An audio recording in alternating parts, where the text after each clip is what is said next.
हरे कृष्णा, राधे राधे। आप सभी का गीता क्लास में बहुत बहुत स्वागत है।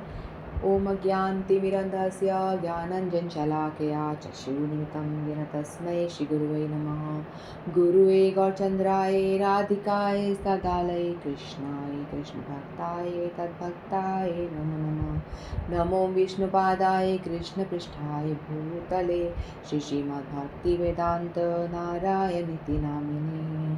श्री कृष्ण लीला कथने सुदाक्षम औदार्य माधुर्यगुणिक्षितम वरं वरेण्यं पुरुषमहन्तं नारायणं तं शिरसा नमामि। श्रीचैतन्यमनुभीष्टं स्थापितं येन भूतले स्वयं रूपकदा मह्यं ददाति स्वपदान्तिकम् आजानुलविद्भुजो कनकावदातु सङ्गीतनायकपितरो कमलायताक्षो विशम्भरो द्विजवरो धरं पालो वन्दे जगत्प्रियकरो करुणावतारो। नमो महावदन्याय कृष्णप्रेमप्रदायते कृष्णाय कृष्णचैतन्य नाम्ने गौरद्विषे नमः। हे कृष्ण करुणा सिन्धो दीनबन्धो जगत्पते गोपेश गोपिका कान्त राधाकान्त नमस्तुते। तत्काञ्चन गौराङ्गी राधे वृन्दावनेश्वरी वृषभानुसुते देवी प्रणमामि हरिप्रिये। श्री कृष्ण चैतन्य प्रभु नित्यानंद श्री अद्वैत गदाधर शिवासादि गौरभक्तवृंद वाञ्छाकल्पतरुभ्यश्च कृपा सिन्धुभ्येव च पतितानां पावनेभ्यो वैष्णवेभ्यो नमो नमः। हरे कृष्ण कृष्ण कृष्ण हरे हरे हरे राम राम राम हरे हरे। आप सभी अपने अपने स्थान पे बोले हरे कृष्ण कृष्ण कृष्ण हरे हरे हरे राम राम राम हरे हरे। हरे कृष्ण कृष्ण कृष्ण हरे हरे हरे राम राम राम हरे हरे। मैं सर्वप्रथम अपने परम आराधितम गुरुपाद पद्म नित्य लीला प्रवेशम विष्णुपाद अष्टोत्तर शत श्री श्रीमद्भक्ति वेदांत नारायण गोसाई महाराज जी के श्री चरणों में अनंत कोटि दंडवत प्रणाम करती हूँ। तत्पश्चात समस्त रूपानुगुरु परंपरा के चरणों में मेरा अनंत कोटि दंडवत प्रणाम। आप सभी को मेरा यथा योग्य दंडवत प्रणाम स्वीकार हो। हरे कृष्णा। तो हम सभी श्रीमद् भगवद गीता का अध्ययन कर रहे हैं और अभी तक हमने 18 श्लोक पूरे कर लिए और आज हम लेंगे 19वां श्लोक। ठीक है, तो इससे पहले वाले श्लोकों में भगवान ने बताए थे 4 प्रकार के लोग जो मेरे पास नहीं आते, मेरी पूजा नहीं करते, और 4 तरह के लोग जो मेरी पूजा करते हैं, मेरी आराधना करते हैं। और फिर बताया था भगवान ने उनमें से श्रेष्ठ जो है वो ज्ञानी भक्त है, वो मेरे सबसे ज़्यादा प्रिय है क्योंकि वो बिना किसी कामनाओं के मेरे पास में आता है। तो आज हम लेते हैं 19वां श्लोक। बहुनाम जन्मनामन्ते ज्ञानवान् मां प्रपद्यते वासुदेव सर्वमिति स महात्मा सुदुर्लभः। बहुनां जन्मनामन्ते ज्ञानवान् मां प्रपद्यते वासुदेव सर्वमिति स महात्मा सुदुर्लभः। ये श्लोक बहुत इम्पोर्टेंट है, हमें याद भी करना चाहिए इसको। श्री भगवान कहते हैं अनेक जन्म जन्मांतर के बाद जिसे सचमुच ज्ञान होता है वह मुझको समस्त कारणों का कारण जानकर मेरी शरण में आता है। ऐसा महात्मा अत्यंत दुर्लभ होता है। तो भगवान बता रहे थे ना कि पहले 4 तरह के लोग मेरे पास में आते हैं, फिर बाद में कुछ जो बहुत दुखियारा है, आर्थ जो बहुत अपनी परेशानियों को लेके मेरे पास में आता है, परेशान होकर के आता है, दुख में पीड़ित होता है, तो मेरे पास में आता है कि भगवान मुझे बचाओ, मेरे दुखों का आप हरण करो। फिर दूसरा व्यक्ति बताया था भगवान ने आर्थ अर्थार्थी, जिसको कि पैसे चाहिए, जिसको कि पैसों की बहुत ज़्यादा ज़रूरत है, और क्योंकि पैसों के बिना तो कुछ होता ही नहीं है, तो वो भगवान के शरण में जाता है और कहता है कि भगवान मुझे आप अर्थ प्रदान करें, यानी मुझे पैसे प्रदान करें, मुझे धन चाहिए। फिर उसके बाद वाला कौन सा था?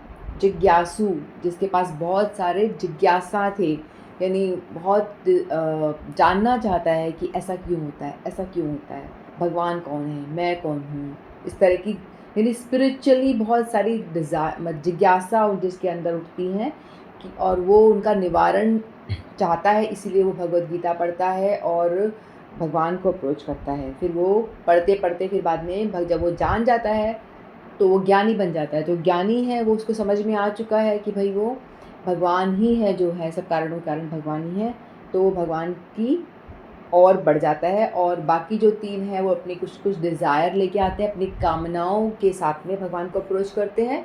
और जो ज्ञानी है वो भगवान से कोई कामना के लिए नहीं आता, वो सिर्फ भगवान को पसंद करता है, भगवान से प्रेम करता है, इसीलिए वो भगवान को अप्रोच करता है। इसीलिए भगवान कहते हैं कि मेरा ज्ञानी भक्त जो है मुझे बहुत प्रिय है, क्योंकि मुझसे कुछ मांगता ही नहीं है, वो कुछ भी नहीं मांगता। बाकी वाले मांगते हैं लेकिन फिर बताते हैं कि वो भी अच्छे हैं, वो भी बुरे नहीं हैं, वो भी मेरे प्रिय हैं, क्योंकि कम से कम मेरे पास तो आ रहे हैं, है ना।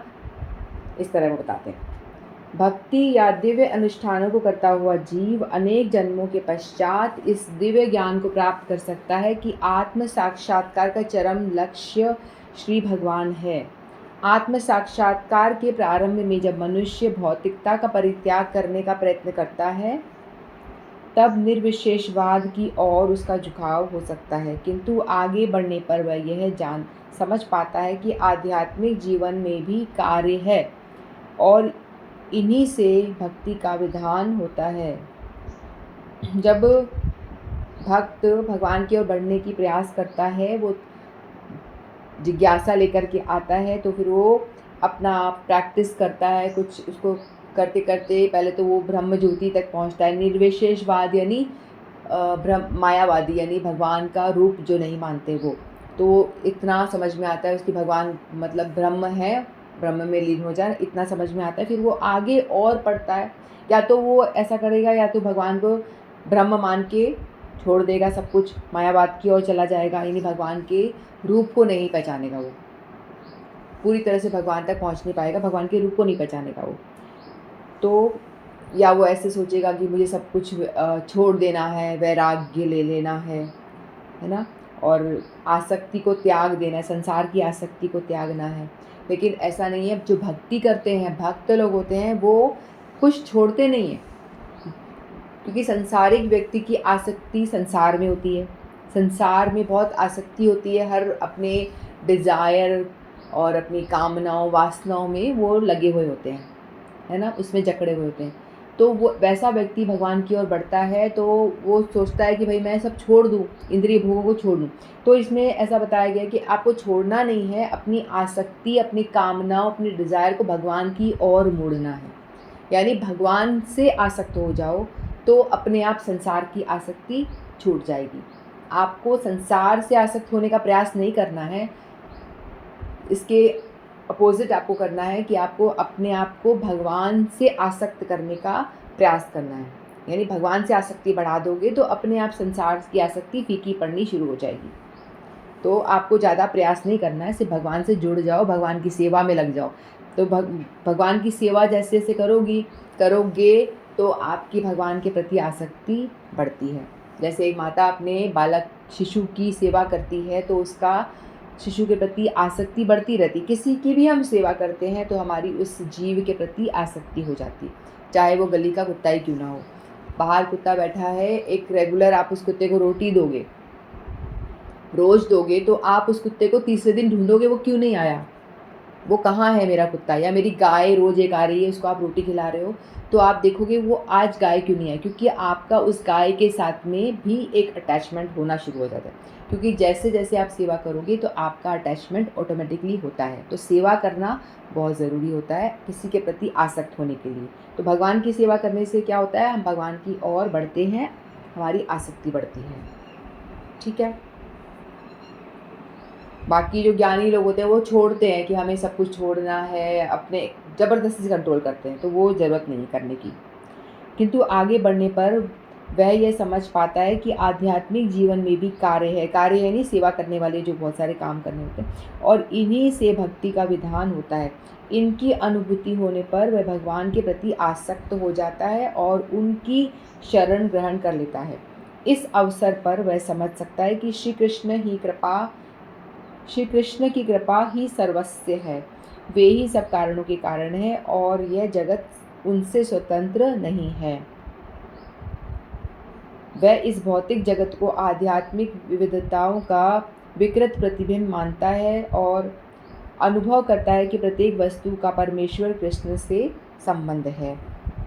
जब वो ज्ञानी भक्त थोड़ा और अपनी प्रैक्टिस में लगा रहता है और अपनी भगवान की ओर बढ़ता है, तो वो अच्छी तरह से उसको ये चीज़ें समझ में आ जाती है, क्लैरिटी हो जाती है कि जो भी कुछ मैं देख रहा हूँ संसार में, हमने पिछले श्लोकों में पढ़ा भी था, जैसे माला गुथी हुई है बीड्स में, माला कैसे जुड़ी हुई है धागे से, है ना।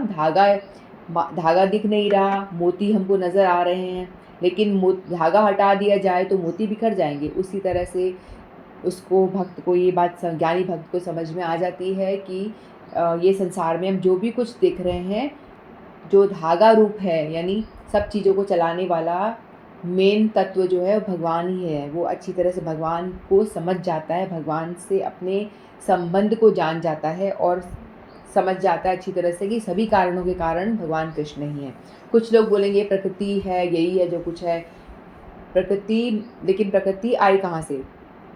जो आध्यात्मिक विविधता विकृत प्रतिबिंब मानता है, यानी प्रकृति के विभिन्न रूपों को देखता है, तो उसको लगता है यही है जो कुछ है। लेकिन प्रकृति भी बनाने वाला कौन है? भगवान के द्वारा ही वो प्रकृति भी प्रकट हुई है। सब कुछ भगवान से ही आता है। तो वो अपना संबंध अच्छे से जान जाता है और वो भगवान की ओर जोर शोर से बढ़ जाता है। इस प्रकार वह प्रत्येक वस्तु को वासुदेव श्री कृष्ण से संबंधित समझता है। इस प्रकार की वासुदेवमयी व्यापक दृष्टि होने पर भगवान कृष्ण को परम लक्ष्य मानकर शरणागति प्राप्त होती है। जब हम किसी की महिमा जानते हैं, हमें पता चलेगा कि हाँ ये व्यक्ति किसी श्रेष्ठ है, तभी हम उसके शरणागत होते हैं ना। नहीं तो हम किसी को बात क्यों सुनेंगे, हम उसके और भी क्यों बढ़ेंगे। जब हम उसको महत्व को जानेंगे, हम जानेंगे भाई ये पावरफुल है, तो ही हम उसको पूजेंगे, तो ही हम उनकी ओर जानेंगे, है ना। तभी हम उनको कुछ समझेंगे, तो ही हमें हमारी श्रद्धा उनके प्रति होती है, भगवान के प्रति।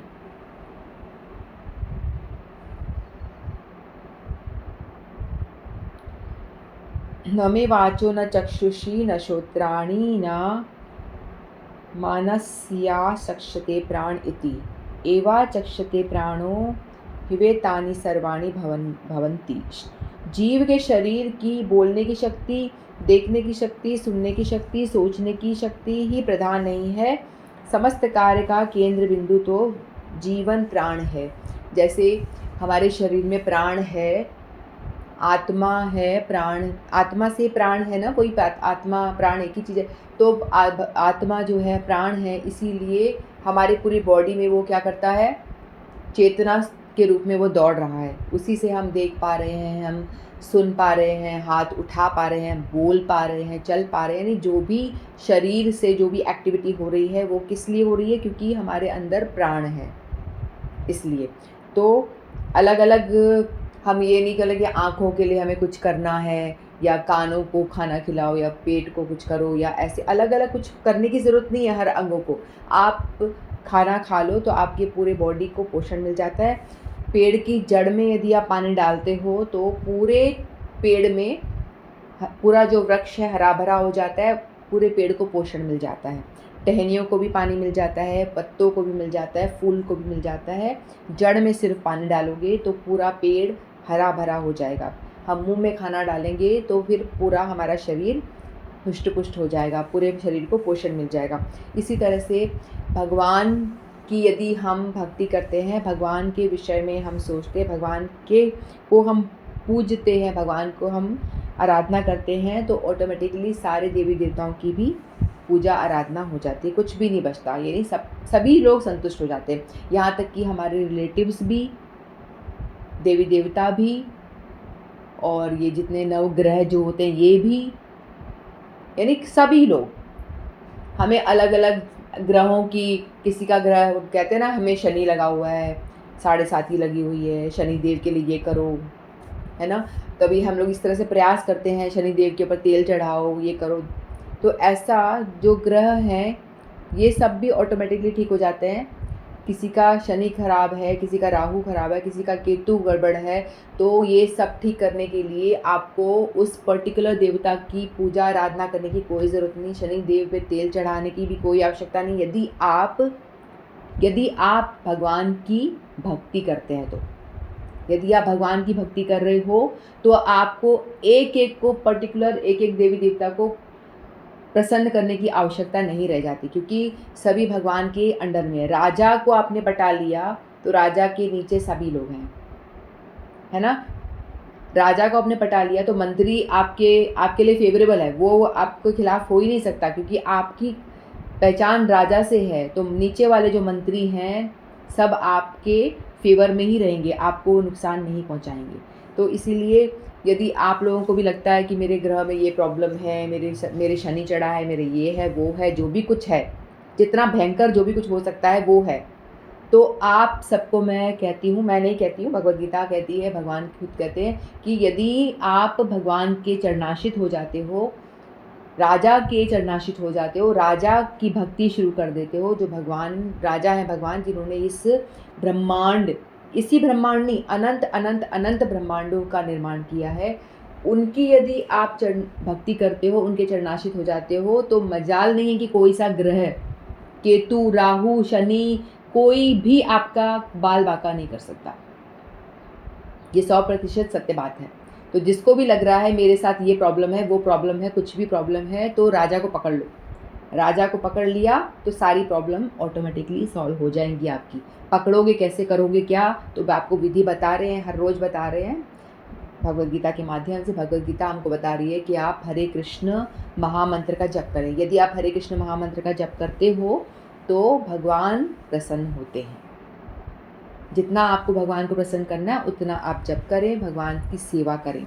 सेवा करने से भी हमारी भगवान में आसक्ति होती है। सेवा कैसे करेंगे, यदि हम विग्रह की स्थापना करें, विग्रह हमारे घर में नहीं है तो हम एक राधा कृष्ण की फ़ोटो ला के रख सकते हैं। प्रतिबिंब फ़ोटो, प्रतिभूज फ़ोटो में आप फ़ोटो की सेवा कर सकते हैं। फ़ोटो को आप भोग ऑफ़र कर दीजिए, पत्ता लगा करके फ़ोटो को सुला दीजिए, फ़ोटो को उठा दीजिए। इस तरह से आप करके प्रैक्टिस कर सकते हैं। विग्रह लाने से पहले आप फ़ोटो के साथ सेवा करना सीख सकते हैं, प्रैक्टिस कर सकते हैं। उसके बाद में आप विग्रह ला के सेवा कर सकते हैं, इस तरह से। इसी प्रकार भगवान वासुदेव या भगवान श्री कृष्ण ही समस्त पदार्थों के मूल सत्ता है। इस देह में बोलने, देखने, सुनने तथा सोचने आदि की शक्तियाँ, किंतु यदि वे भगवान से संबंधित ना हो तो सभी व्यर्थ है। वासुदेव सर्वव्यापी और प्रत्येक वस्तु वासुदेव है, अतः भक्त पूर्ण ज्ञान में रहकर शरण ग्रहण करता है। तो जो भक्त है वो क्या करता है, पूर्ण ज्ञान में रह करके भक्ति करता है। यहाँ भगवान ने महात्मा बोला है, महात्मा का यहाँ पे अर्थ है वासुदेव सर्वमिति स महात्मा दुर्लभ, यानी ऐसा महात्मा मिलना जो है बहुत दुर्लभ ही नहीं है, सुदुर्लभ, यानी बहुत ही दुर्लभ है ऐसा महात्मा मिलना। तो ऐसा महात्मा मतलब उस महात्मा उनको कहा गया है, वो उन गुरु वैष्णवों को बताया गया है जो भक्ति कर रहे हैं, भगवान के 100% चरणाश्रित हैं, शरण में हैं और अपना पूरा जीवन उन्होंने भगवान की सेवा पूजा में लगा रखा है। और उनका एक ही जीवन का मकसद होता है कि वो दूसरे लोगों को भी भगवान की भक्ति करवाएं। हम जैसे जीव जो इस संसार में डूबे जा रहे हैं, भौतिक आसक्तियों में फंसे हुए हैं, हम लोग को क्या चाहिए होता है, किसी को भी कुछ पूछो तो बोलेंगे हमें तो बड़ा ऐश्वर्य चाहिए, बड़ा घर, बड़ा बंगला, ये सब नहीं, भोग चाहिए ज़्यादातर। तो हमें भोग जितना लेंगे उतना ही हम इस संसार में डूबते चले जाएंगे। तो वो जो ऐसे दुर्लभ महात्मा जन हैं जो आते हैं हम जैसे जीवों को ज्ञान देने के लिए, कथाएं करते हैं जगह जगह जा कर के, और आपको बताते हैं कि आप भक्ति करें, किस तरह से आप इस भव सागर को पार कर सकते हो, किस तरह से यहाँ से छुटकारा पा करके अपने परमानेंट घर में जा सकते हो। ये घर आपका परमानेंट नहीं है, यहाँ तो आपको पनिशमेंट मिलता है, इसीलिए आपको यहाँ भेजिए। तो जेल है, ये जेल है, यहाँ आपको सिर्फ पनिशमेंट भोगने के लिए भेजा गया है। जो आप पाप और पुण्य करके आए हो उनको भोगने के लिए यहाँ भेजा गया है। जितना पाप करा है तो दुख मिलेंगे आपको, वो भोगो। जितना आपने अच्छा करा है तो उसका पुण्य मिलेगा, कुछ अच्छा वैभव मिल जाएगा आपको, वो भोगो आप। ये जैसे भोगना ख़त्म हो जाता है तो हमारा शरीर ख़त्म।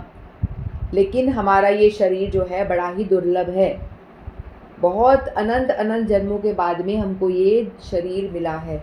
देखो, सबसे पहला 84 लाख योनियाँ होती है, ठीक है, उसमें सबसे पहला जो हमको मनुष्य शरीर मिलता है, और सबसे पहला भी होता है और सबसे लास्ट वाला भी होता है, ठीक है। फिर मनुष्य के बाद में यदि ये मनुष्य शरीर एक चांस होती है जिसमें कि आप भजन कर लो, भजन करके आप भगवान के धाम जा सकते हो, ठीक है।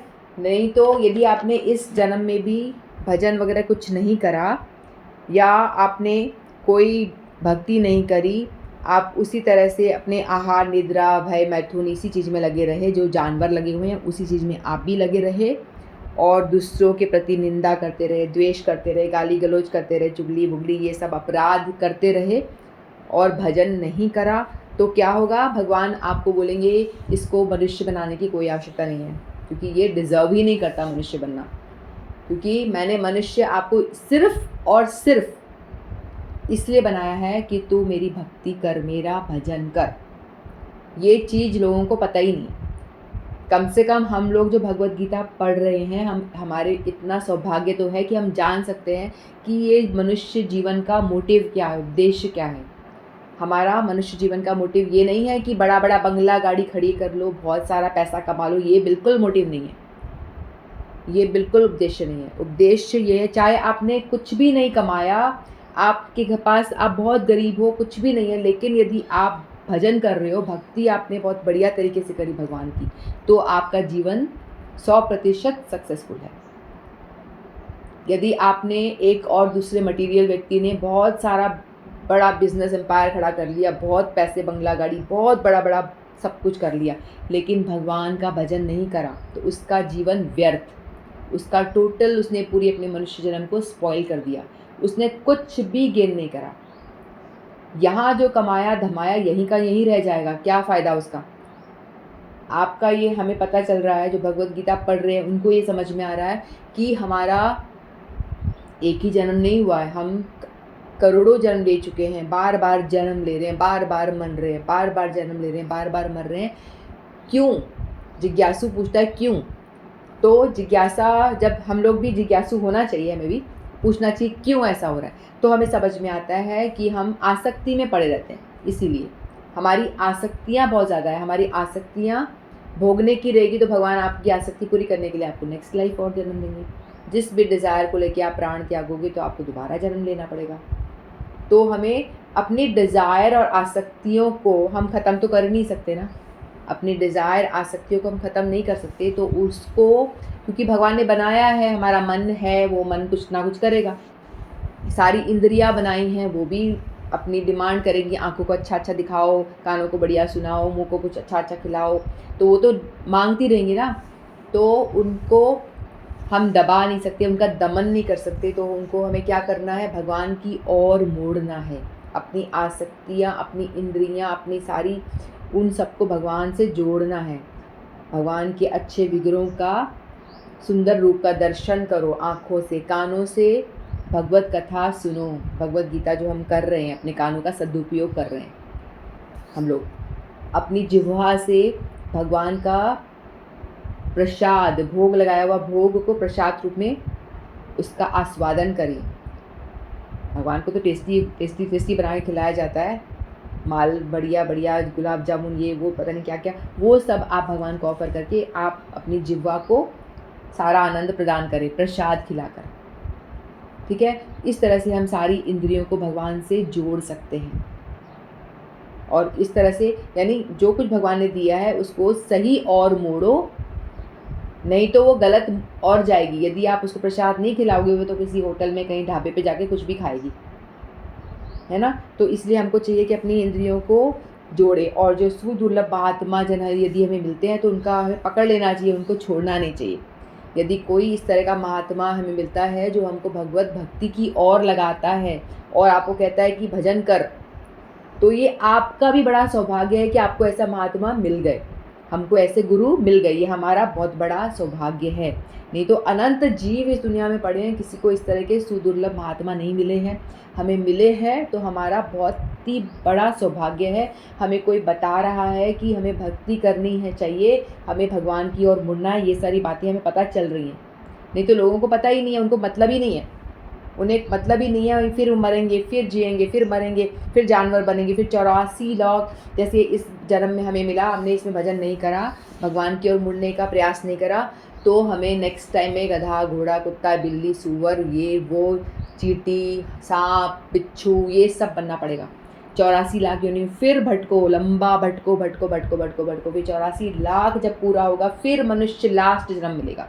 या तो हम ये समझ सकते हैं ये हमारा लास्ट बर्थ है, मनुष्य योनि हमें मिली है, लास्ट आपकी चांस है, लास्ट बर्थ मिला है आपको, इसमें आप अपना भजन कर लो, भक्ति कर लो। नहीं तो नहीं किया, व्यर्थ कर दिया, ऐसे सो के, खा के, पड़े रह के, यूं करके, कुछ भी बकवास, समय का सत्यानाश करके यदि आपने अपना ये जीवन, छोटा सा जो जीवन हमको मिला है, 100 साल का कहते हैं, लेकिन उतना भी नहीं होता, उतना भी कोई क्रॉस टच नहीं कर पाता है।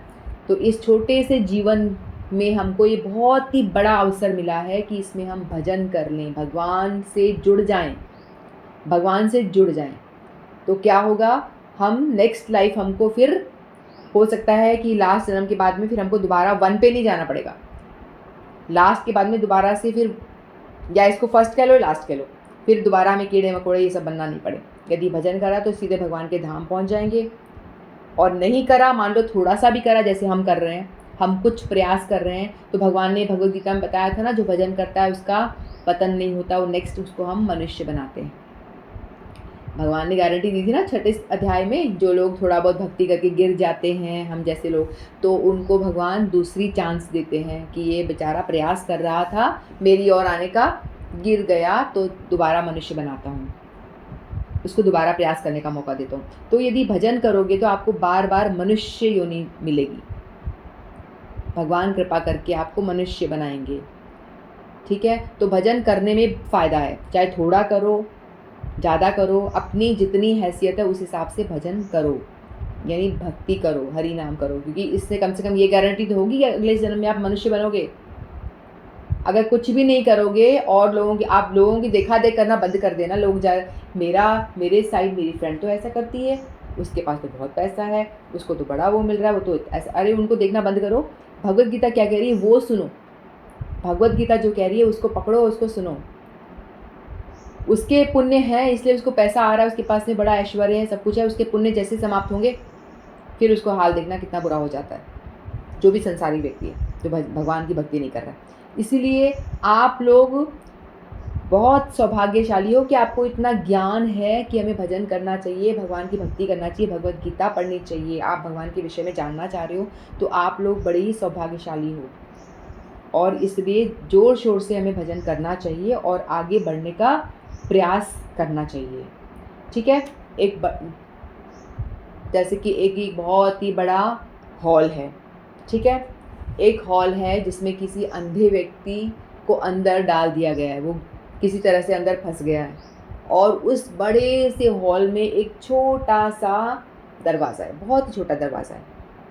तो वो व्यक्ति को बाहर निकलना है, अब वो निकलने का प्रयास कर रहा है। एक तो वो अंधा है, उसे कुछ दिख नहीं रहा, अंधा नहीं है, उसमें हॉल है, नहीं वो व्यक्ति अंधा नहीं है, लेकिन वो जो हॉल है वो अंधेरे से भरा हुआ है, अंधकार, तो अंधे अपने आप ही हो जाएंगे, आँख वाले भी अंधकार में अंधे हो जाते हैं। तो वो व्यक्ति, जैसे समझ लो मैं ही फंस गई हूँ, या आप अपने आप को रख के देख लीजिए, आप उस हॉल में फंस गए हो जो बिल्कुल अंधकार है, उसमें बिल्कुल भी उजाला कहीं से नहीं आ रहा, और आपको बताया गया है कि इसमें छोटा सा गेट है, उसमें से आप बाहर निकल सकते हो।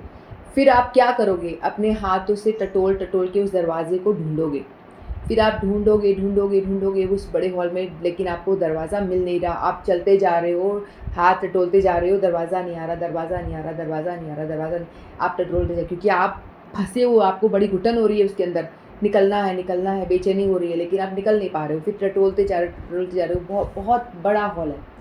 फिर आप टटोलते बहुत दूर पहुंच गए। जैसे ही आप दरवाजे के पास में आए, आप इतने थक गए, आपको एकदम से छींक आई और आपने अपना हाथ उठा करके नाक पे रख दिया। हाथ आपने नाक पे रखा और आप एक स्टेप आगे बढ़ गए और दरवाज़ा निकल गया। बताओ क्या हाल होगा उसका। इतना लंबा हॉल वो टटोलते हुए आया और एक छींक आई और दरवाज़ा निकल गया हाथ से। चांस जो था निकलने का वो गया। फिर वो बेचारा इतनी लंबे हॉल में सफोकेशन हो रही है, एकदम अंधेरा, बिल्कुल भी वो नहीं है, उसमें फंसा हुआ है, यानी मैं फंसी हुई हूँ। फिर निकलने का प्रयास कर रही हूँ, लेकिन मुझे वो मिल नहीं रहा दरवाज़ा।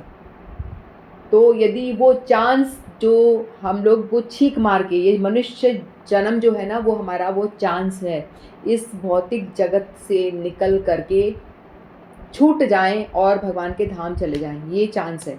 तो हम लोगों को चाहिए कि इसे पकड़ें, इस चांस को हाथ से जाने ना दें, क्योंकि बहुनाम जन्मनो, यानी बहुत जन्मों के बाद में कोई ज्ञानवान व्यक्ति भगवान की शरण में आता है और भगवान को भगवान भी मानता है। सब लोग भगवान की ओर भी नहीं बढ़ते, कृष्ण भक्त भी हर कोई नहीं होते, आगे वाले श्लोक में पढ़ेंगे हम। कृष्ण की ओर हर कोई नहीं बढ़ सकता, ठीक है। तो हम लोगों को जो ये मनुष्य जीवन मिला है, ये हमारा लास्ट चांस समझो, इसको लास्ट जन्म बना सकते हैं हम। यदि हम अच्छे से भक्ति करेंगे तो हम भगवत धाम जा सकते हैं और फिर हमें 84 लाख योनियों में भटकना नहीं पड़ेगा। एक बात तो ये भी है ना, हम लोग इस चीज़ को श्रद्धा ही नहीं करते कि ऐसे ही कुछ कहानी बना रखी होगी, ऐसा कुछ होता थोड़ी ना। लेकिन ये बातें सत्य हैं, भगवद गीता में लिखा हुआ है, हमारी 84 लाख योनियाँ होती हैं, हम भटक रहे हैं, वो हॉल में घुसे हुए, जैसी हमारी स्थिति है हमको पता नहीं चल रही है। तो हम लोगों को चाहिए कि हमको, जिसको पता नहीं है वो तो क्या करेगा, वो तो बेचारा जन्म लेगा, मरेगा, यही करेगा, भुगतता रहेगा, जन्म मृत्यु जरा व्याधि इसमें पड़ा रहेगा।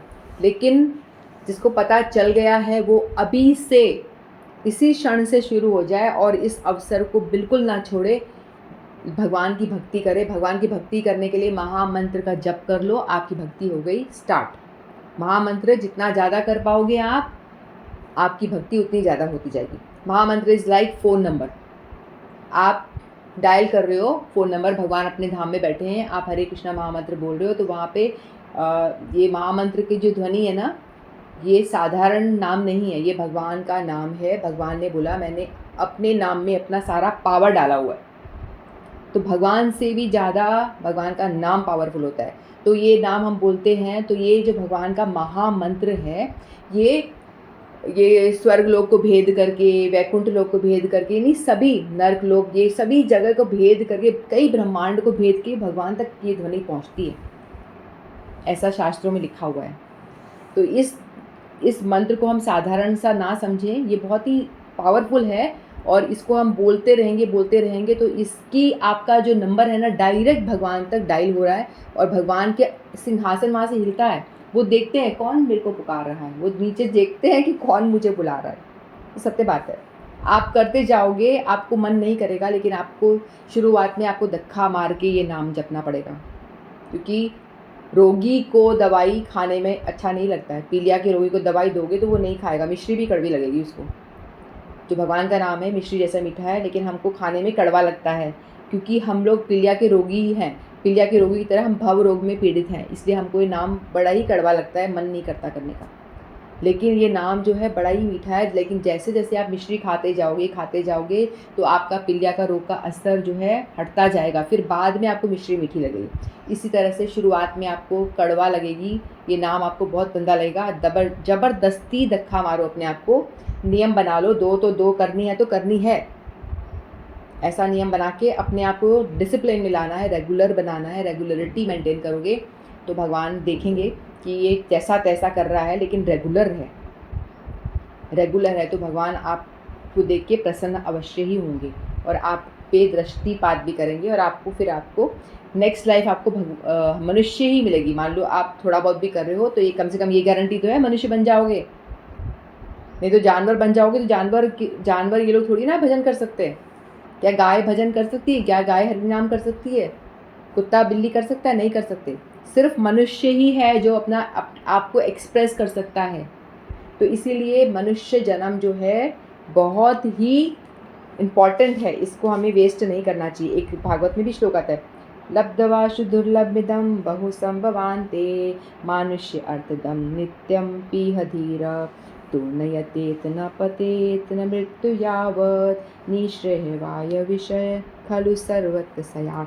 यानी इसमें भी ये बताया है कि आपको बड़ी ही मुश्किल से ये शरीर मनुष्य जीवन मिल गया, मनुष्य शरीर मिल गया है, तो ये बहुत ही भाग्यवान लोगों को मिलता है। हमें इसका समझना चाहिए कि ये मनुष्य देह मिल गया है, यानी बहुत बड़ी चीज़ मिल गई है हमको। भगवान ने कृपा करके बहुत ही मेहरबानी कर दी कि आपको मनुष्य बना दिया। आप इस मनुष्य शरीर से आप वो अर्थ इकट्ठी कर सकते हो, वो धन इकट्ठा कर सकते हो जो आपको उस लोक में ले जाएगा और इस जेल से छुटकारा दिलाएगा। तो हमें चाहिए कि इस मनुष्य शरीर से, इस मनुष्य जीवन जो हमें मिला है, इसको व्यर्थ ना गंवाएं और इसको हम भक्ति में लगाएं, भजन करें, साथ साथ में अपना संसार चलाते रहो। संसार के साथ साथ में प्रायोरिटी भजन की रखो, प्रायोरिटी भक्ति की रखो। सेकेंडरी संसार तो अपने आप बढ़िया चलेगा। जो भगवान को याद करेगा, भगवान की भजन करेगा, तो भगवान उसको ऑटोमेटिकली सारा वैभव भी दे देते हैं, सारा जो उनकी डिज़ायर है सब भगवान उनको ऑटोमेटिकली दे देंगे, यदि जो भगवान का कीर्तन भजन में लगा हुआ है। इसमें कोई भी शक नहीं है। ठीक है, तो ये बहुनाम जन्मना मनते ज्ञानवानम प्रपद्यते वासुदेव सर्वमिति स महात्मा सुदुर्लभ। इस श्लोक को याद भी करना और इस श्लोक का मतलब समझ में आने के बाद में हमें अच्छे से भजन में लगना चाहिए, भगवत भक्ति करनी चाहिए। भगवान कृष्ण की होती है भक्ति, देवी देवताओं की भक्ति नहीं होती, उनकी पूजा होती। ठीक है, नेक्स्ट श्लोक लेते हैं। कामैस्तैर्हित ज्ञाना प्रपद्यते अन्य देवता तम तम नियम अस्थाय प्रकृत्या नियतास्त्वया। जिनकी बुद्धि भौतिक इच्छाओं द्वारा मारी गई है वे देवताओं की शरण में जाते हैं और वे अपने अपने स्वभाव के अनुसार पूजा के विशेष विधि विधानों का पालन करते हैं। तो यहाँ भगवान बता रहे हैं, उन लोगों के विषय में बता रहे हैं जो देवी देवताओं के पास जाते हैं। ठीक है, तो देखो एक बच्चा है, ठीक है, और उसको हो रहा है सर्दी जुकाम, बहुत तेज़ सर्दी जुकाम हो रहा है, तो अपने पिता के पास में आता है, माता के पास में आता है, बोलता है मुझे आइसक्रीम खानी है, मुझे ठंडा पीना है, ठंडा ठंडा कुछ चाहिए। तो उसके पेरेंट्स उसको मना करते हैं कि नहीं, तुझे सर्दी जुकाम हो रही, तुझे आइसक्रीम नहीं मिलेगी। वो जिद करता है लेकिन उसके पेरेंट्स उसको नहीं देते। तुझे सर्दी हो रही है, मैं तुझे आइसक्रीम नहीं दे सकता, तुझे कोल्ड ड्रिंक नहीं पिला सकता, तेरा गला और ख़राब हो जाएगा। तो बहुत गुस्सा होता है बच्चा, हाथ पैर पटक के वो पड़ोसी के पास जाता है, पड़ोस में अंकल के पास जाता है, अंकल जी आपके पास आइसक्रीम है, मेरी मम्मी पापा तो बहुत ही गंदे हैं, मुझे आइसक्रीम खाने नहीं दे रहे, मुझे कोल्ड ड्रिंक पीना है, मुझे आइसक्रीम खानी है, मुझे देते ही नहीं है, समझते ही नहीं है, मुझे इतना खाने का मन कर रहा है, वो तो बहुत ही गंदे हैं। तो वो जाता है और जाकर के पड़ोसी अंकल के पास में जाता है, उनके घर में। अंकल बोला ठीक है बेटा, वो बोल रहा है ले आइसक्रीम खा ले। अंकल को क्या पड़ी है, तेरे को सर्दी हो रही है, तेरे को जुकाम हो रही है, उनको क्या पड़ी है, आइसक्रीम मांगी उन्होंने दे दी, प्यार से बच्चे ने आके बोला उन्होंने दे दी। अब बताओ इसमें दोनों में से कौन अच्छा था, कौन उनके लिए फेवरेबल, कौन ज़्यादा उनके लिए केयर कर रहा था? माता पिता ना। माता पिता को पता है यदि वो ठंडा खाएगा तो उसका गला और ख़राब हो जाएगा, वो बीमार हो जाएगा, इसीलिए उसके लिए वो ठीक नहीं है तो नहीं दिया। और जो अंकल जो पड़ोसी है उसको कोई अटैचमेंट नहीं है उस बच्चे से, तो उसने दे दिया। वैसे ही दुकानदार है, बच्चा गया दुकानदार के पास में, मुझे सिगरेट दो। दुकानदार ने बोला लाओ पैसे, दो पैसे, दे दी सिगरेट। दुकानदार को कोई मतलब ही नहीं है, तू सिगरेट, छोटा बच्चा तू क्यों मांग रहा है सिगरेट, तू पिएगा क्यों मांग रहा है, दुकानदार को क्या मतलब है, कोई मतलब नहीं है। वहीं जैसे ही सिगरेट माता पिता से मांगोगे आप तो वो देंगे आपको, दो चांटे लगा के देंगे खींच के, सिगरेट मांग रहा है तू, है ना। तो इसी तरह से जो देवी देवता होती हैं वो हमारी डिज़ायर जो होती है वो पूरी कर देते हैं। देवी देवताओं के पास हम जाते हैं, हमको लगता है कि भगवान कृष्ण तो हमारी बात सुनते ही नहीं है, हमारी कोई डिज़ायर पूरी नहीं करते हैं, हमें ऐसा लगता है ना। लेकिन कृष्ण भगवान जो है हमारे पेरेंट की तरह हैं, वो देखते हैं कि ये बालक क्या मांग रहा है, ये बच्चा जो मांग रहा है क्या इसके लिए वो चीज़ फेवरेबल है, इसको देना चाहिए कि नहीं देना चाहिए, क्या इसको मैं ये चीज़ दूंगा तो इसके लिए वो अच्छी है या बुरी है, वो इस चीज़ को देखते हैं। यदि आप कोई जॉब मांग रहे हो, मुझे ये जॉब चाहिए, भगवान से मांग रहे हो, तो भगवान बोलेंगे तेरे लिए ठीक नहीं है, मतलब सोचेंगे यदि ठीक नहीं है तो वो नहीं देंगे आप कितना भी मांगो, आपको यदि वो आपके लिए अच्छा होगा तो ही देंगे। आपके लिए जो चीज़ हितकर होगी वो ये चीज़ सोच के फिर देंगे, यदि नहीं है तो वो आपको नहीं देंगे। लेकिन वहीं आप देवी देवताओं से मांगते हो तो वो ये नहीं देखेंगे आपके लिए अच्छा है बुरा है, वो कुछ नहीं देंगे। आपने उनके लिए कुछ पूजा वूजा करी है तो वो आपको वो दे देंगे। इसीलिए ज़्यादातर लोग जो होते हैं अपनी कामनाओं वासनाओं से भरे होते हैं, उनकी बहुत डिज़ायर होती है, तो वो क्या करते हैं देवी देवताओं की ओर चले जाते हैं। जो समस्त भौतिक कल्मश से मुक्त हो चुके हैं वे भगवान की शरण ग्रहण करते हैं और उनकी भक्ति में तत्पर होते हैं। जब तक भौतिक कल्मश धुल नहीं जाता तब तक स्वभावतः अभक्त हो रहते हैं। देखो हम लोग सोचते हैं ना कि इतने सारे देवी देवता क्यों बनाए हैं, भगवान ने ही बनाए ना देवी देवता। जैसे कि क्रिश्चियन के सिर्फ एक जीसस है, मुस्लिम्स के अल्लाह एक है, तो उनकी कोई वो प्रॉब्लम ही नहीं है, पर एक ही भगवान है उनकी पूजा कर लो। भगवान तो उन्हें नहीं कह सकते, यानी एक ही देवी देवता जो भी हैं उनकी पूजा कर लो आप। भगवान तो सिर्फ कृष्ण को ही कहा जाता है। तो लेकिन हमारे यहाँ पे हिंदुओं में इतनी सारे वैरायटी क्यों हैं, इतने सारे देवी देवता की वैरायटी क्यों बना रखी है यहाँ पे? तो भगवान ने ही बनाई है। भगवान ने देखा है कि भाई हर कोई जो है 3 गुणों में होता है ना, तामसिक, राजसिक, सात्विक गुण। तो जो लोग हैं तामसिक गुणों वाले हैं, जो गंदा खाते हैं, गंदा रहते हैं, मांस भक्षण करते हैं, इस तरह के लोग हैं, मदिरा पान करते हैं, तो ये लोग तामसिक लोग हैं। तो ये ऐसी जो लोग इन सब मादक चीज़ों का सेवन करते हैं, इवन चाय भी मना करी गई है, ये भी मादक चीज़ों में आती है। तो जो लोग मादक चीज़ों का सेवन करते हैं, नशीली चीज़ों का सेवन करते हैं, उनकी जो बुद्धि होती है ना वो स्थिर नहीं होती है, उनकी बुद्धि स्थिर नहीं होती, वो भगवान कृष्ण की भक्ति नहीं कर सकते। तो भगवान कृष्ण की ओर वही जा सकते हैं जो तमोगुण से पहले रजोगुण में आना पड़ेगा आपको, रजोगुण के बाद में आप सतोगुण में आना पड़ेगा, सतोगुणी ही भगवान की ओर मुड़ सकता है। तो हर कोई जो एलिजिबिलिटी बोलते हैं ना, एलिजिबिलिटी आपकी चाहिए, तो आपके पास में हर किसी के पास में नहीं है वो एलिजिबिलिटी की जो भगवान कृष्ण की ओर जाए। इसीलिए देवी देवताओं के इतना सारा विधान बनाया है, भगवान ने बनाया है कि भाई जो लोग तमोगुणी हैं वो भी तो कुछ करें। यदि वो किसी को ही नहीं पूजेंगे तो वो और नीचे गिरेंगे, है ना। जैसे कि काली माता है, काली माता की पूजा में हमें बलि देने का विधान है, उनको बलि चढ़ाई जाती है ना। जो कुछ लोग होते हैं जो कहते हैं कि हम तो मांस खाएंगे, हम तो ये खाएंगे ही खाएंगे, हमें नॉनवेज चाहिए ही चाहिए, हम रह ही नहीं सकते रोज खाने वाले। तो भगवान ने ऐसे लोगों को भी एक स्टेप ऊपर बढ़ाने के लिए क्या करा, एक स्टेप ऊपर बढ़ाने के लिए उनको बोला ठीक है तुझे खाना ही है तो ठीक है, एक काम कर, तू ये इसको काली माता को भोग लगा दे, फिर खा। कम से कम भोग लगाने का तरीका समझा दिया उसको। और ऐसा कर, कुछ स्पेशल डेज है, इन दिन छोड़ देना, इन दिन मत खाना, यानी थोड़ा सा कम करा।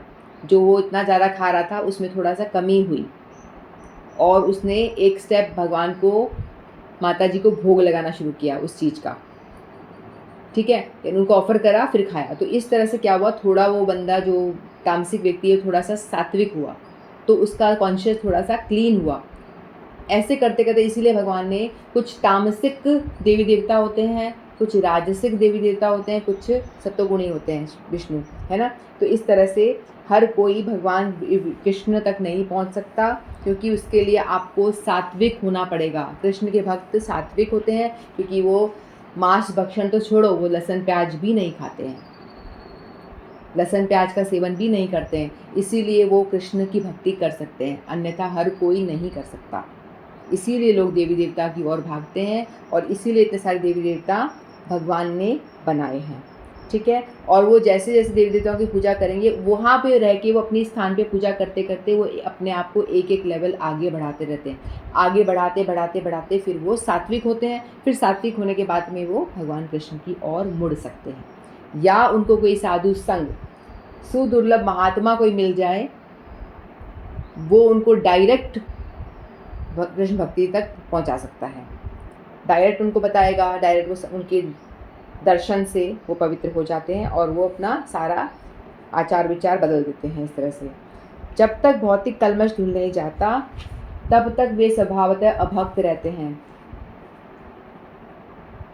किंतु जो भौतिक इच्छाओं के होते हुए भी भगवान की ओर उन्मुख होते हैं वे बहिरंगा प्रकृति द्वारा आकृष्ट होते हैं।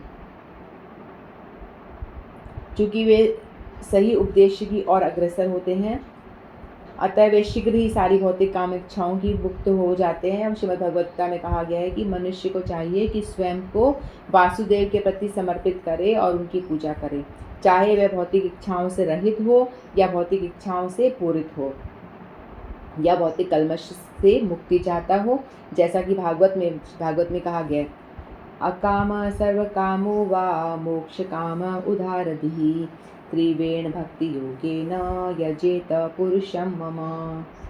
तो श्रीमद् भागवत का श्लोक है, उसमें बताते हैं जो अल्पज्ञ हैं तथा जिन्होंने अपनी आध्यात्मिक चेतना खो दी है वे भौतिक इच्छाओं की अविलंब पूर्ति के लिए देवताओं की शरण लेते हैं। यानी उनकी जो चेतना है उसके ऊपर जैसे सूर्य के ऊपर बादल आ जाता है उस तरह से उनकी चेतना के ऊपर अज्ञानता छा गई है। सामान्यतः ऐसे लोग भगवान की शरण नहीं जाते। वो लोग भगवान की शरण नहीं जाते। उनको लगता है कि अपनी भौतिक इच्छा अपनी पूर्ति के लिए वो देवी देवताओं के पास जाते हैं, क्योंकि वे निम्नतर गुणों वाले रजो तथा तमोगुणी होते हैं। वो लोग जो लोग देवी देवताओं की पूजा करते हैं वो ज़्यादातर रजोगुणी होते हैं, जिनको बहुत सारा चाहिए होता है धन दौलत, और दूसरा तमोगुणी होते हैं, वो लोग देवी देवताओं के पास जाते हैं। अतः वे विभिन्न देवताओं की पूजा करते हैं। वे पूजा के विधि विधानों का पालन करने से भी प्रसन्न रहते हैं। देखो, देवी देवताओं की पूजा करते हैं तो उसमें बहुत विधि विधान है। किसी भी देवी देवताओं की पूजा, चंडी पूजा होती है ना, चंडी पूजा, उसमें बड़ा ही खर्चा भी बड़ा आता है, लाखों का खर्चा आता है। उसमें कई सारे ब्राह्मण बिठाए जाते हैं और हवन होता है और हर रोज़ स्वाहा मतलब बहुत ही विधि विधान बड़ा ही टफ होता है। लेकिन कोई एक उद्देश्य को लेकर हम कर रहे हैं कि हमें ये डिज़ायर है ये पूरी हो जाए, तो हमने चंडी पूजा करी, हमारे घर में कोई गलत चीज़ है तो उसको हटाना है या कुछ और जो भी, तो उसके लिए चंडी पूजा की जा रही है। तो उसमें बड़ी विधि विधान है। और जो मंत्र उच्चारण जो करते हैं वो शुद्ध होना चाहिए। वो शुद्ध नहीं होगा तो इफ़ेक्ट जो है उल्टा भी हो सकता है, और जो आपको मिलना है वो ना भी मिले, ऐसा भी हो सकता है, उसका उल्टा रिज़ल्ट मिल जाए। तो इसीलिए उसमें बहुत ध्यान रखना पड़ता है विधि विधानों का। जो बताया गया है उस हिसाब से व्रत, पूजा, विधि विधान, तपस्या जो भी करनी वो करना पड़ता है। लेकिन पता नहीं लोग देवी देवताओं के पास फिर भी जाते हैं, लेकिन भगवान के पास आने से भगवान के लिए कोई विधि विधान नहीं है। महामंत्र बोला गया है, बहुत आसान सा महामंत्र कर लो, चाहे आप नहाओ या बिना नहाए भी कर लो, हाथ मुँह धो के कर लो, या आप सोते सोते भी कर लो, बीमार हो तो लेटे लेटे कर लो, आपसे खड़ा हुआ नहीं जा रहा तो आप बैठ के कर लो। बैठ के तो करना चाहिए, बैठ के एक जगह करना चाहिए, लेकिन आपसे बैठा नहीं जा रहा तो आप खड़े होकर चल थोड़ा सा वॉक करते करते कर लो। यानी कैसे भी कर सकते हैं, इसमें कोई विधि विधान नहीं है। देवी देवताओं की पूजा में विधि विधान का पालन करना पड़ता है। भगवान की पूजा में भगवान की भक्ति, पूजा नहीं, देवी देवताओं की पूजा होती है, भगवान की भक्ति होती है, उसमें कोई विधि विधान का पालन नहीं होता। आप किसी भी तरह चलते फिरते उठते बैठते कैसे भी आप भगवान का नाम जप कर सकते हो, भगवान का स्मरण कर सकते हो। लेकिन देवी देवताओं की पूजा, किसी को कोई डिज़ायर होती है, कोई एक लड़की है उसको अच्छा पति चाहिए तो वो सोमवार करेगी, शिव जी की आराधना करेगी। कोई लड़का है उसको अच्छी पत्नी चाहिए तो वो उमा जी की पूजा आराधना करेगा। और यदि आपको अच्छा स्वास्थ्य चाहिए तो आप सूर्य देवता की पूजा करोगे, सूर्य को जल चढ़ाओगे। तो बोला गया ना, सूर्य को जल हमें चढ़ाना ही चाहिए, सबको चढ़ाना चाहिए। तो क्योंकि सूर्य को बोला गया भगवान की आँखें हैं वो। और सभी देवी देवता, हालांकि वो भगवान के अपॉइंटेड मेंबर्स ही तो हैं, भगवान ने उनको अधिकारी हैं भगवान के अपॉइंटेड, तो वो सभी भी पावरफुल है, उनको भगवान ने कुछ पावर दिए हुए हैं, है ना। वो मतलब सेल्फ उनके पास कुछ नहीं है, अपने आप से कुछ भी नहीं है, लेकिन भगवान ने उनको पावर दिया हुआ है। इंद्र देवता को बोला ये लो बारिश का स्टॉक, आप बारिश करो। सूर्य देवता को बोला प्रकाश का स्टॉक लो, आप प्रकाश करो, दिन और रात करो। चंद्रमा को दिया है शीतलता, दिया वनस्पति को आप अपना ये प्रकाश से पोषण दो, है ना। इस तरह से सभी देवी देवताओं को जो पावर है वो सारा पावर हाउस से आ रहा है। वो पावर हाउस कौन है? भगवान कृष्ण, वहाँ से आ रहा है। तो हम सभी लोग क्या करते हैं, हम सबको चाहिए कि हम इधर उधर ना जाके सीधे से देवी देवताओं के पास जाओगे तो आपका प्रोसेस लंबा होगा ना, कोई फ़ायदा नहीं है। जैसे कि प्रिंसिपल, यदि आप किसी प्रिंसिपल को जानते हो, आपको चाहिए कि आपको एडमिशन कराना है अपने बच्चे का, और आप एक टीचर को जानते हो, आपके पड़ोस में कोई टीचर रहती है उसको आप जानते हो, आप उसके पास जाके अप्रोच कर रहे हो, क्या मेरा एडमिशन करा दोगे बेटे का?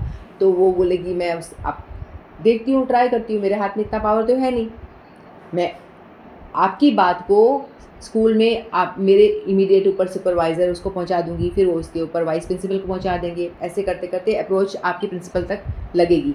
तो आप समझोगी नहीं मेरे टीचर ही मेरा सब कल्याण करेगी, तो कितनी गलत बात है। टीचर थोड़ी ना आपका कुछ कल्याण कर सकती है, उसके पास तो कुछ पावर है ही नहीं। लेकिन यदि आप डायरेक्ट प्रिंसिपल के पास जाते हो, प्रिंसिपल झट आपके बेटे का एडमिशन करा सकता है। उसको किसी टीचर से, किसी सुपरवाइज़र से, किसी वाइस प्रिंसिपल से कुछ सलाह लेने की कोई ज़रूरत नहीं है, वो डायरेक्ट आपका एडमिशन करा देगा बेटे का। तो इसीलिए हमें चाहिए, तो ये मूर्खता हुई ना कि जो पावर हाउस है भगवान कृष्ण है, हम वहाँ ना जा कर के हम अन्य अन्य देवी देवताओं यानी जो दूसरे अधिकारी हैं जिनको भगवान ने ही पावर दिया है उनके पास जा रहे हैं। तो इसमें क्या समझदारी की बात है? आप ही सोचो, इसमें कोई समझदारी की बात नहीं, ये मूर्खता की बात है। क्योंकि आपका जो व्यक्ति जा रहे हैं उनका ज्ञान बादलों से आच्छादित हो गया है, यानी माया से आच्छादित हो गया है, अज्ञानता से आच्छादित हो गया है, इसीलिए वो समझ नहीं पाते हैं और भगवान कृष्ण की ओर नहीं बढ़ते हैं। तो भगवान भागवत में कहते हैं कि आप चाहे कोई कामनाओं के साथ में आओ या निष्काम भाव से आओ, यदि आपकी कोई डिज़ायर है, आपको कुछ चाहिए तो मुझसे ले लो ना, पेरेंट्स से मांगो। आपको कोई चीज़ चाहिए तो अपने पेरेंट्स से ही मांगो, पड़ोसी से मत मांगो या दूसरे किसी व्यक्ति से मत मांगो। आपकी जो डिज़ायर है आपका पेरेंट्स पूरी कर सकते हैं, है ना। यदि आपको कुछ चाहिए तो भगवान उनसे भी बड़े खुश होते हैं जो उन डिज़ायर लेके मेरे पास में आते हैं, वो भी उन्हें बड़े उदार हैं। भगवान ने बताया था ना, वो भी बड़े उदार लोग हैं जो कम से कम मुझ तक आते हैं, मुझे अप्रोच करते हैं। मांगना ही है तो मुझसे मांगो, देवी देवताओं से मत मांगो।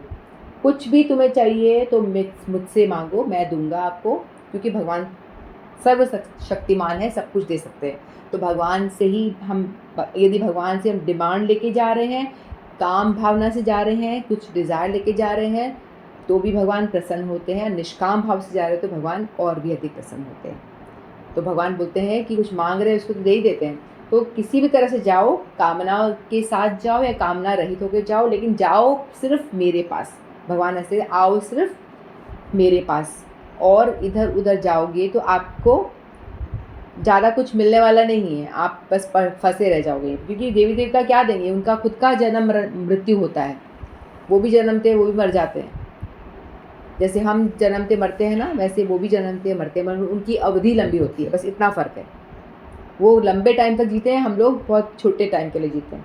तो देवी देवताओं को थोड़ा पावर मिला हुआ है, क्योंकि वो ना कुछ पुण्य करे होते हैं। हम में से कोई बन सकता है देवी देवता, यदि हमने अच्छे पुण्य वगैरह करे होते हैं तो कोई भी इंद्र भी बन सकता है, ब्रह्मा भी बन सकता है, ठीक है। इसलिए बेटर इसमें अक्लमंदी इसी में है कि आप सीधे के सीधे अपनी कामनाओं की पूर्ति के लिए भगवान के चरणाश्रित हो जाओ, भगवान से ही मांगो, वो ज़्यादा अच्छा है। भगवान कहते हैं जो देवी देवताओं के पास जाके मांगते हैं वो मेरे विमुख हैं, वो मेरे प्रिय नहीं।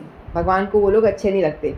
भगवान उनको कहते हैं मैं उनको अपने से विमुख मानता हूँ, मेरे से विमुख हैं, क्योंकि मेरी ओर आते नहीं हैं। मुझसे मांगना है तो मुझसे मांगो ना, देवी देवताओं के पास क्यों जा रहे हो? तो उनसे प्रसन्न नहीं होते हैं। और इसलिए भगवान कहते हैं कि आपको कुछ मांगना है तो भी आप मेरे पास आओ, नहीं मांगना है तो भी मेरे पास आओ, हर तरह से मुझे ही पूजा करो, क्योंकि मैं सब कारणों का कारण। भगवान बताते जा रहे ना कि मैं ही सब कुछ हूँ, कितनी बार बताया भगवान ने। देवताओं की पूजा छोटी छोटी इच्छाओं के द्वारा प्रेरित होते हैं और वह यह नहीं जानते कि परम लक्ष्य तक किस तरह पहुँचा जाए। किंतु भगवत भक्त कभी भी पथभ्रष्ट नहीं होता, क्योंकि वैदिक साहित्य में विभिन्न उद्देश्यों के लिए भिन्न भिन्न देवताओं का पूजन का विधान है।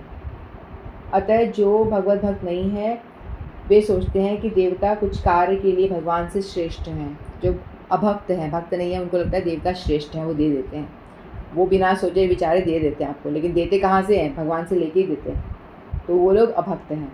किंतु शुद्ध भक्त जानता है कि भगवान कृष्ण ही सबके स्वामी हैं और चैतन्य चेतामृत में लिखा है एकलो ईश्वर कृष्ण आर सब भूत्य, केवल भगवान कृष्ण ही स्वामी है और अन्य सब दास हैं। फलतः शुद्ध भक्त कभी भी अपनी आवश्यकताओं की पूर्ति के लिए देवताओं के निकट नहीं जाता, वह तो परमेश्वर पर निर्भर रहता है और वे सब कुछ देते हैं जो वे उसी से संतुष्ट रहते हैं। भगवान जो भी देते हैं ना भी देते हैं तो वो शुद्ध भक्त होता है, वो कुछ कंप्लेन नहीं करता। जैसे अर्थार्थी बताया था ना, वो भगवान से मांगते हैं, यदि भगवान उनको नहीं भी देते ना तो भी वो उनका फर्स्ट प्रायोरिटी है भगवान के पास, भगवान की भक्ति, फिर नेक्स्ट उनकी डिमांड पूरी हो रही कि नहीं हो रही तो भी भगवान को छोड़ते नहीं है, वो भगवान की सेवा करते हैं वो लोग। इसीलिए भगवान को प्रिय हैं वो लोग भी, क्योंकि भगवान ने बताया ना कि वो भगवान आपका हित में होगा तो ही देंगे, हित में नहीं होगा तो नहीं भी देंगे। आप भगवान से मांगोगे, आपके लिए हितकर होगा तो ही आपको भगवान देते हैं, नहीं तो आपको भगवान नहीं भी देते हैं। ठीक है, तो आज हमारे 2 शो पूरे 19 और 20। आई होप आपको समझ में आया होगा। इतना ही कहकर मैं वाणी को विराम देती हूँ। वांछा कल्पतरुभ्यश्च कृपा सिंधुभ्यो च पतितानां पावनेभ्यो वैष्णवेभ्यो नमो नमः। श्रीमद् भगवद गीता की जय, आप सभी की जय। हरे कृष्णा।